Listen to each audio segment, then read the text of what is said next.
Well, hey, footy friends. It's time for another edition of Talking TSL, the podcast, show, video extravaganza, not really video, audio extravaganza of the Tradition Soccer League.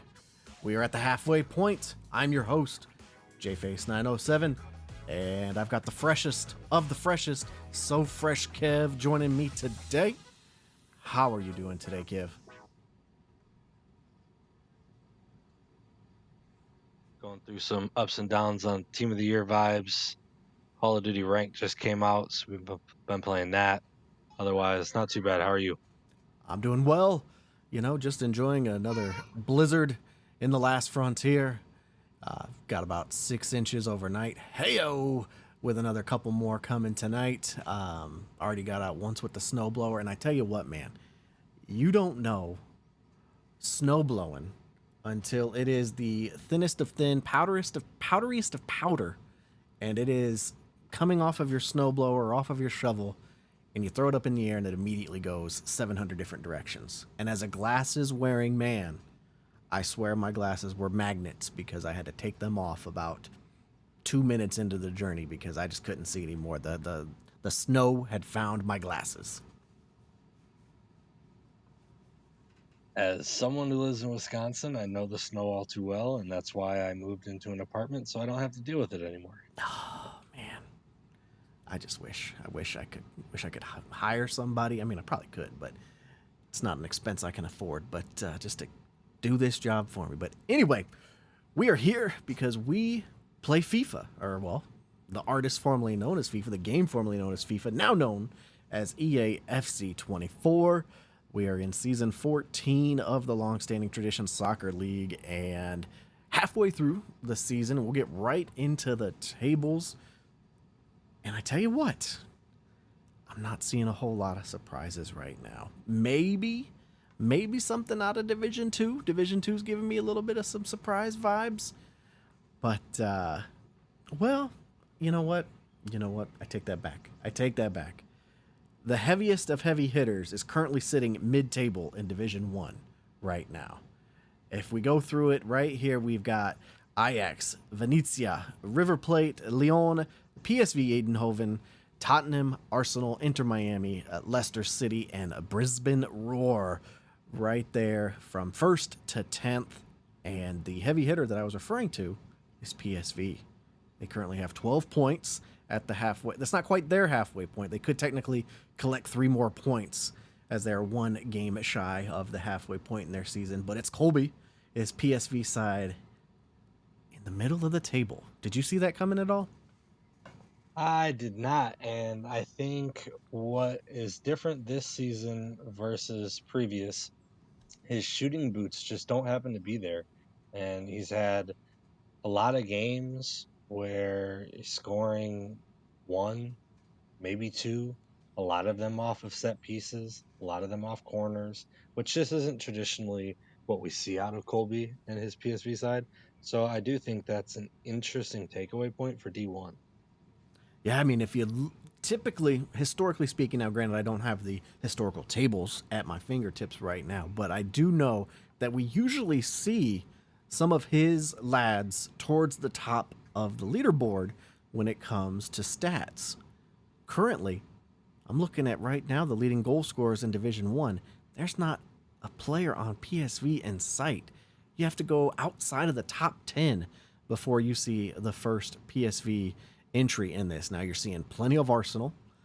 You're seeing an Ajax face in Neymar, which I think that was once it was anticipated that Ajax was going that way, Warren was going that way with Neymar. It was expected that we were going to see him at the top, so no surprises there. But yeah, no PSV faces at all inside of the top 10 in the leading scorers of D1.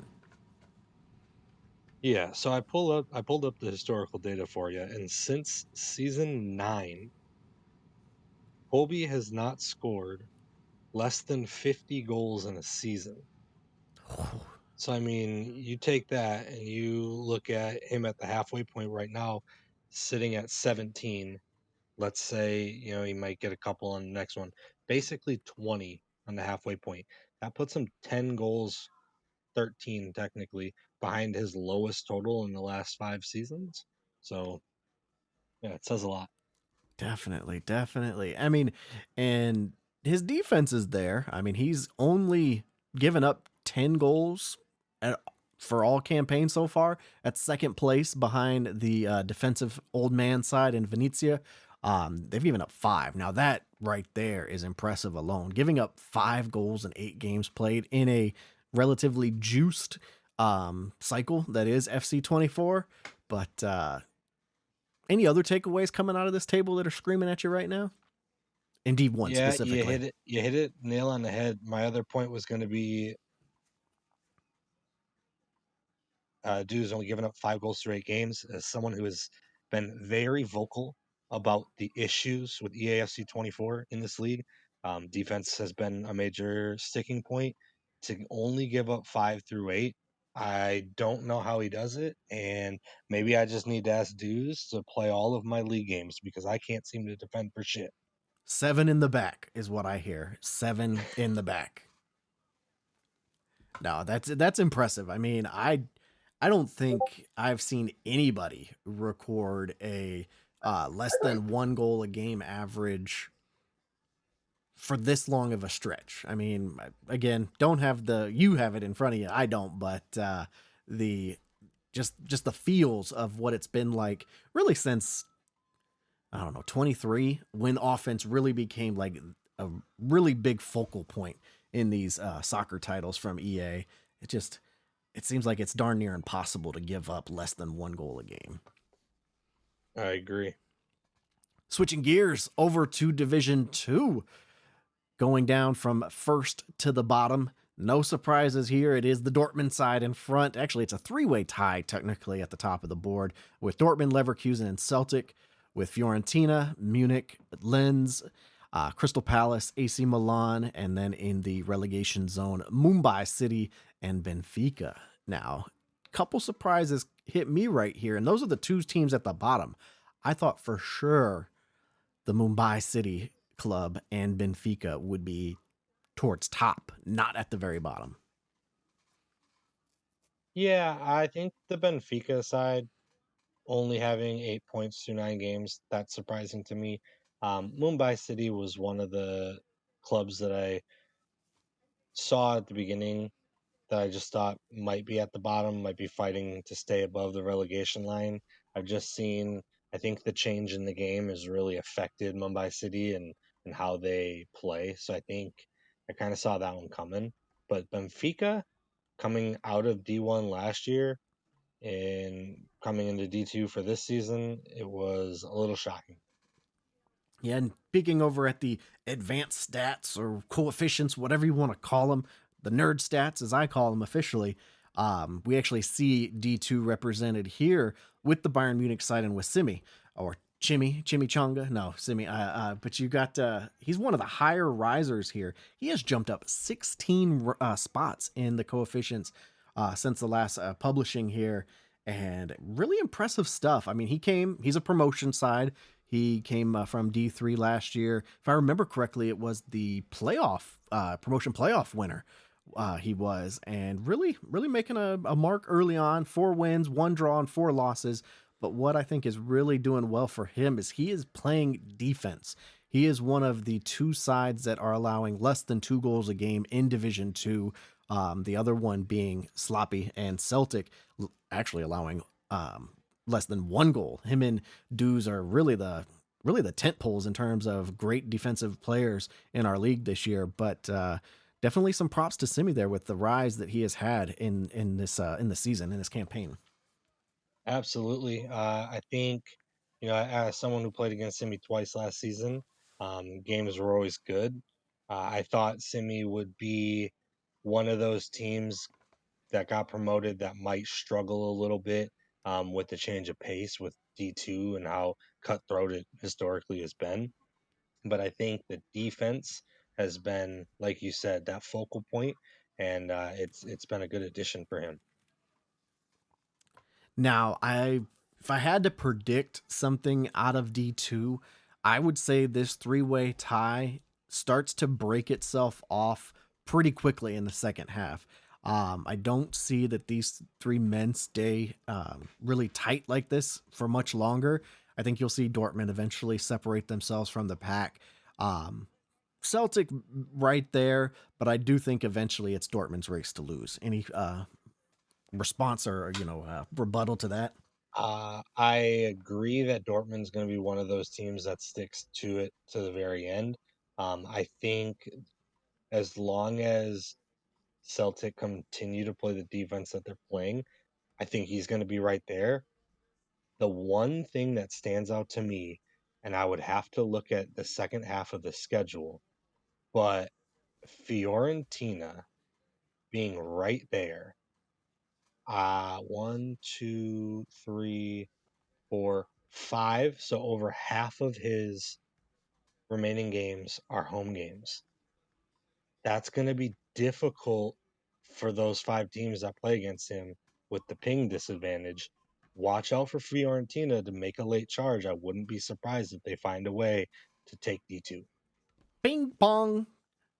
Fiorentina taking Division Two possibly on that advantage alone. I don't know. I actually did a home and home with Fizz today, and I think we traded 4-1 victories with each other. The winner being the side who had the home field, but it's going to be close in the end. I do think Harry Kane ultimately is going to be what helps Dortmund separate from the pack. I mean, looking at him now, 21 goals. The next closest being Isak at 14. Now that may be what keeps Leverkusen in the race is Fritz's ability to utilize Isak. I mean, definitely great goal scorer there, but I mean, you take away Mbappe, you give him Harry Kane, it's the same output, really. I mean, and it's impressive nonetheless. Yeah, I agree. I think that trade that Frizz made to acquire Isak was one of the better trades we've seen in a while. Someone bolstering an academy who didn't necessarily have a big academy to begin with. And it's paying dividends here in D2. Switching over to our division, Division Three. Um, Gosh, this division has been tough. I'm just gonna say it outright. I'll get into further detail of how I'm doing here later on as we talk about this. But as we go from top to bottom, Western United, the newly rebranded side from Mr. London, Nottingham Forest, Real Madrid, Atlanta United, PSG, RB Leipzig, Toronto FC, Villarreal, and then the two of us, your Manchester City side and my Newcastle side. What sticks out right away is no matter what jersey he's wearing, the lads of London, as I will call them, since he rebrands frequently, they're going to keep scoring goals. 4.33 goals for in this campaign, and it's by far the leading in all of tradition soccer. I mean, can anyone stop that locomotive? Well, when you have the DPs and the homegrowns that London has, I would be a little stunned if he wasn't scoring the goal numbers that he puts up. Um, it's especially with the way the game is right now, it's just kind of obnoxious playing against the amount of offensive weapons that he has. The game doesn't help you with defensive mechanics. Um, I'll be happy whether I get relegated or he gets promoted to have a season away from dealing with it, if I'm being honest. you know, I've let it long be known that he is my kryptonite. I don't think there is a game that we have played against each other where I've given up less than 4 or 5 goals. Granted, sometimes I am able to get 4 or 5 of my own on the other side, but more oftentimes than not, that's not the case. Something that definitely rings true with his Western United side is the distribution of the goals. He actually does not have the league's leading scorer. The league's leading scorer belongs to Nottingham Forest and Mr. Sonaldo, son himself. I I figured we'd see this when he brought Son into the fold, but not quite at this pace. How are you thinking that Nolan's doing with Sonaldo? Well, I just played him, and to harp back on game mechanics of FC 24, the additions of playstyle pluses are game changing in a league like ours with the controls that we use. So a finesse plus, playstyle plus is just, it's immeasurable how much it affects the game. And it's damn near impossible to stop once he gets in there and he left stick dribbles in the box, sends the defender running to the stands like in our game, acting like he's going for some popcorn from the concession stand, and all of a sudden he's got an open shot on goal, and you hit that finesse shot upper corner. There's no stopping it. And as someone who has the highest rated goalkeeper that's not a DP in the league, I think maybe he had one save total all game. It's Oof. just it's difficult to match up with. Well, let's talk about ourselves a little bit. As I mentioned earlier, you and I are sitting here at the bottom of D3. We have a one win combined between us. That belongs to you. Might have even been against me. Um, the the struggle is real out here, and I will say for myself personally, I think it had a lot to do with my beginning of the cycle draft. Sadio Mane was not a fit for me, and it took me probably. Granted, I can't say it took too long because the right player presented himself this week, or last week technically, and I scooped that son of a gun up like it was the last chip out of the bag. Rafa, I mean, I've not had the chance to play any league matches with him, and the one match that he technically was on the roster, he had to sit in sieves in the stands because it was a cup match where he was an ineligible player. But in friendlies with him, it's great to have him back. I'm very much looking forward to the second half. I think we can save this season, but talk to me again in 3 weeks when I'm probably wishing that I was in D4. What about you? How's it going for you? Well, first things first, we actually drew 1-1. Okay, So okay. my win was not against you. My win was against Toronto FC, who sees themselves only 2 points clear of me. So I mean, it's been a difficult season. I don't want to beat a dead horse here. Very adamant about how I feel about the game. Just not for me. Not enjoying it. So I wouldn't be surprised if at the end of the year I'm going down to D4 to hang out and just tread water until the next cycle in hopes that gameplay becomes a little better. Um, yeah, there's not a whole lot of good coming out of the Man City camp right now. Any feelings in terms of, is it primarily just figuring out the game? Because there's you could build the best roster you could, but if you can't figure out the game, what's the point? Is it? Do you think it's all pretty much game engine driven, or do you think maybe there's some moves you can make as we approach next week's transfer deadline that might change some fortunes? I have done so much tinkering since the start of the year, and it doesn't matter what I put out, the result tends to be the same. The defense, specifically me, I don't necessarily see it when I watch other streams. My center backs just literally start sprinting up the field on their own. They sprint to the stands on defense without hitting a button. I don't know what it is, but they don't play like anybody else's center backs. So I give up too much. I get frustrated, and then that's the downfall of the game every time. So it really just has to do with the gameplay mechanics for me. Uh, we added the best center back I've ever had in Tamori, but you can't tell in this game. So we're just gonna regroup. We're gonna tread water, and we'll see what the future brings. Well, I hope the best for you. Of course, I definitely want to finish above you in the table so I have a better chance of keeping my head in Division 3. But if at the same time, if we both find ourselves with tickets in our hands to Division 4, let's just say that the group Division 4 just got two of the coolest guys in the whole league. So you're welcome, Division 4. Speaking of, let's talk about Division 4, where we see the demoted side of Lille sitting right there at the top, ready to come right back into D3, followed by Stevenage. I'm guessing. I don't know. I've never actually heard that club said out loud, so I don't know if I've got that right. Palermo, Orlando City, RB Salzburg, Stoke City, Aston Villa, APOEL, Fulham, and Charlie Roy. That's what I'll say, Charlie Roy, and Iguana Dan and his side dragging up the rear. As I mentioned, our fearless leader, Red, and his Leo side are ready to get right back into D3 after this strong first half of the season showing.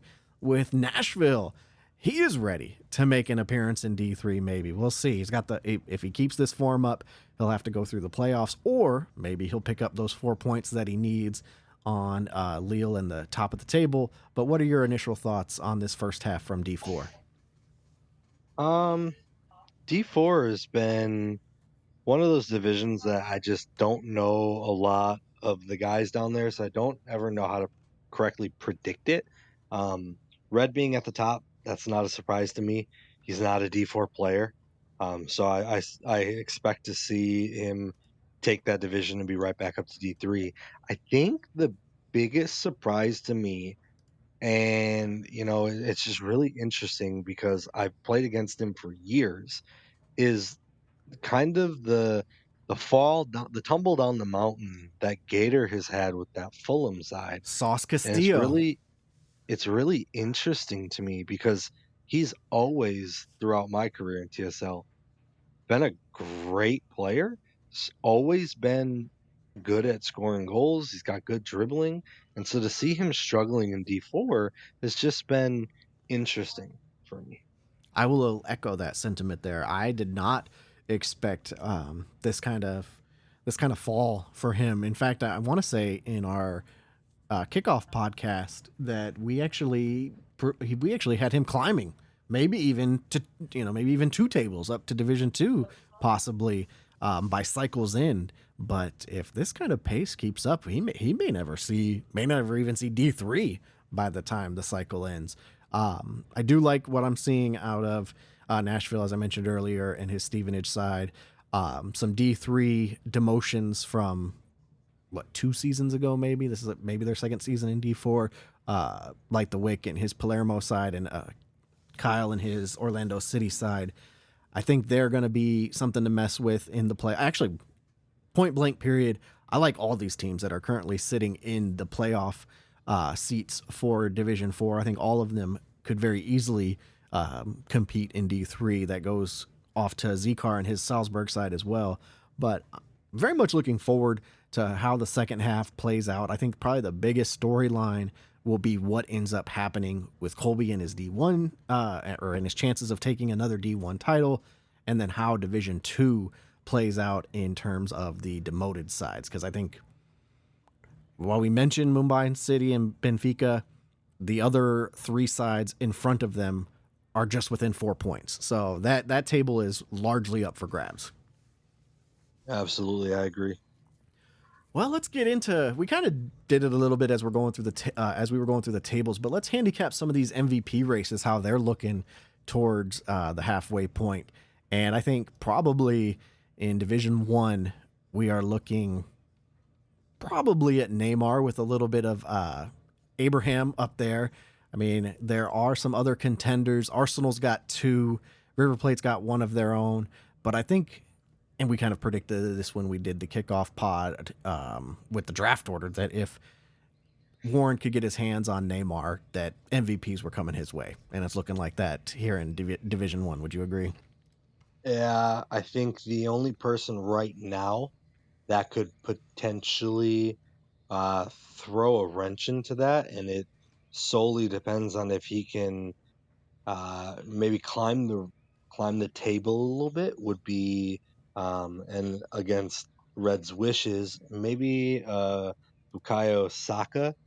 He's right there in terms of goals. He has the slight edge on Neymar in assists. So I think if Isaac can put together a second half where he climbs the table and maybe threatens to hop into that maybe 3 or 4 spot, I could see, maybe there's a alternate dimension where Saka takes it from Neymar, but I do think Neymar is the favorite. Known Saka Stan, Red Owl 925. Known Saka Stan. I mean, the records show it, don't they? I think he might be his favorite player in the entire world. Owner of the uh, CEO and president of the Saka fan club, without question. Now, I want to ask, granted, it's only been 1, 2, maybe this is the third campaign.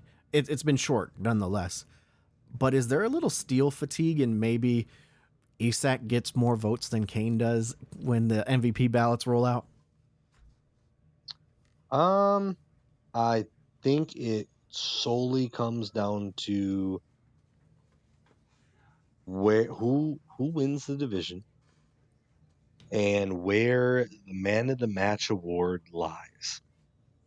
I think there have been plenty of seasons where maybe statistically, goals and assists, the guy who leads those categories, it came in maybe 5 games in total versus the entire season. So they don't have the man of the match awards to back up a season long award. So then they don't get it.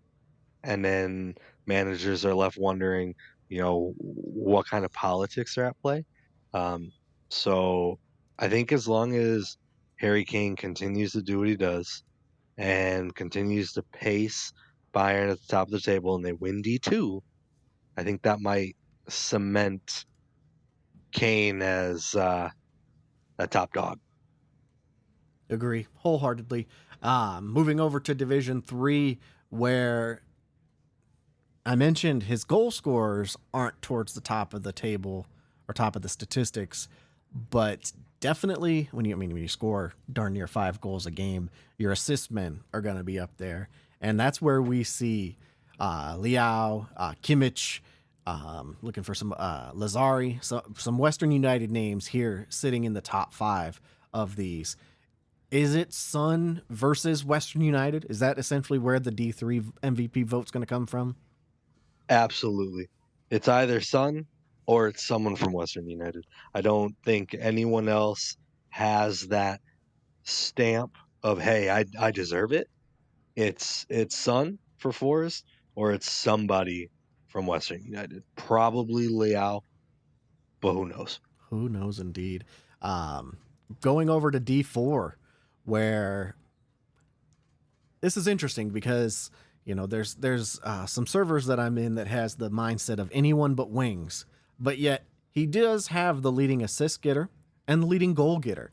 Hakimi's got the leading assists tally with 10, and Jonathan David's got the leading goal tally with 14. Maybe it's a 2-man race between the two, or maybe it's a frequent MVP ballot favorite, regardless of what kit he's in Immobile. Where do you see in the Division 4 MVP race going? Well, I think seeing a player from APOEL at the top of each, it makes sense. They have the most goals in all of D4 at 28. Um, they also have tied for the most goals given up in D4 with 33. So, I mean, we're going to give up a lot of goals. We have to hope to outscore you 5-4 to win. So, I mean, this statistically, it makes sense why he's up there. But seeing right now where he is in the table, um, he would be one of those guys like Isaac that needs to make a run in the second half towards the top of the table to stamp himself as, hey, I deserve this. My players, they're top notch. I think it might come down to Immobile versus Jota from Orlando City, just from the scoring prowess. And right now, they're 2 of the top 3 teams in D4. I've got a dark horse for the D4 MVP, And it really just comes down to whether or not this side wins the league and gets the automatic promotion bid. But Thibaut Courtois, currently leader in clean sheets of D4. Palermo is currently in the playoff race. I think if Witt can put it together on the offensive side while continuing to let Courtois do his thing between the sticks, maybe we see a keeper win MVP. Maybe. That would be very surprising. I can't think of a better word because we've only ever seen, if I'm not mistaken, never in dynasty format, but we've only ever seen one goalkeeper ever win the MVP award. So it's not something that is ever even really reared its head since. So that would be something that if Palermo finds a way to get up there towards the end of the season and potentially win D4 off the heels of some clean sheets, that would be shocking, but I could see a path. It starts now. Planting the seed, getting the rumors started, getting the PR factory running. You're welcome, Wick. I'm your man. I'm your stand right here. But let's talk, as I mentioned earlier, we're just a few days away, a week away from the transfer deadline. You, sir, have the direct link to Kev Riso. Any whispers coming down the lines, or any phone calls that you've been tapped into that maybe we have some big moves happening closer to the deadline? Cavrizio and I had a conversation today, business call, and I can tell you that this might be the driest phone line Cavrizio has ever had coming into a deadline. Um, most of the moves that have been made were the only moves he had heard inklings of. He would say this could be in the ball club of the lowest amount of moves at a deadline that we've ever had in Dynasty format. And just looking overall at how things have gone in this cycle, there was the claim cap that was instituted, but there's only two sides that are truly sniffing it right now. One I think has actually hit it. The other real close. Oddly enough, both sides have the RB tag in the beginning of their names. But I'm looking here, and there are 19 clubs that have not made a single waiver claim. There's been some trading, but just overall, it's been very silent. Like when those Tuesdays and I'm terrible league member Fridays come about, when the newswire posts the waiver claims, there's a lot of crickets in there. Any guess as to why that might be? I think two things. One, you talked about the cap, and I think the claim cap might have put a kibosh to the teams that were lower in the waiver wire and said, hey, I will make a move for you for your unwanted goods. Come and see me. We'll make a deal. So I think that's the first thing that kind of is one of the reasons why we're not seeing so many moves. Number two, I just think with the way people are playing the game right now, they're kind of set with their players, and there hasn't been an influx of young potential talent. There aren't people prioritizing, oh, I never used wingers, but the winger formations are working for me now. I want to trade central players for wingers or vice versa. So I think people are just kind of set with what they have, and I don't think it's leading to many moves this year. Do you think it also has a little bit to do with kind of I wouldn't say stop because it's not stopped, but just the overall slowdown in just roster manipulation of the title of the game? Like you don't see very many earth-shattering roster updates. Not that they're ever you know, not that you would expect that, but it just doesn't seem so much like a player's form is quite the up and down accordion, you know, whatever you want to term you want to use for it, that we may have seen in cycles past from Electronic Arts. Yeah, I do think that that plays a little bit of a factor. I mean, we are now, it is January 29th. The last real SoFIFA update we had was December 18th. So I think, yeah, you're not seeing a lot of movement from the EA side. So you're seeing less movement from the TSL side. They often run parallel to each other, don't they? Um, Absolutely. that pretty much hits a lot of the points that I wanted to hit on in this episode, in this halfway point episode. Kev, did you have any hot takes or any kind of banter that you wanted to run through real quick before we kind of open up these mics and let some of these managers pipe in with anything that they want? Maybe let us ask them a couple questions. But was there anything you wanted to hit before we do that? I am in the least possible position for any hot takes. I might be one of the coldest teams in all of TSL.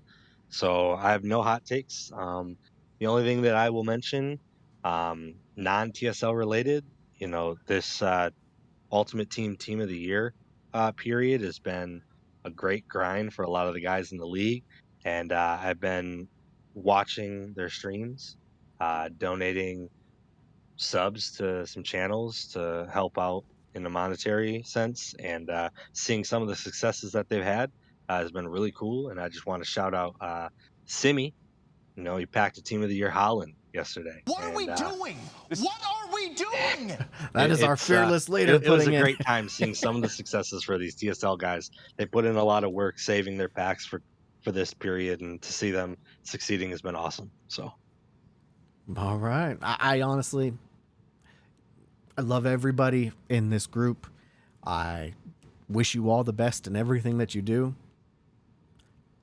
I'm not the guy to come for when it comes to foot contributions. That those words came out of my mouth, and I know the jokes are writing themselves. I think at this point I will go ahead and open up microphone. So if anybody does want to contribute, go ahead and unmute yourself. Otherwise, we will send this thing home and wish everybody luck in the second half. I got a tag in the main chat. Oh, God dang it. There it is. Okay. Anybody coming off mute, or I will send us home. No. Okay. All right, Kev. Well, that's going to do it for us. Fun episode as always. I do wish you the best in the second half of your season.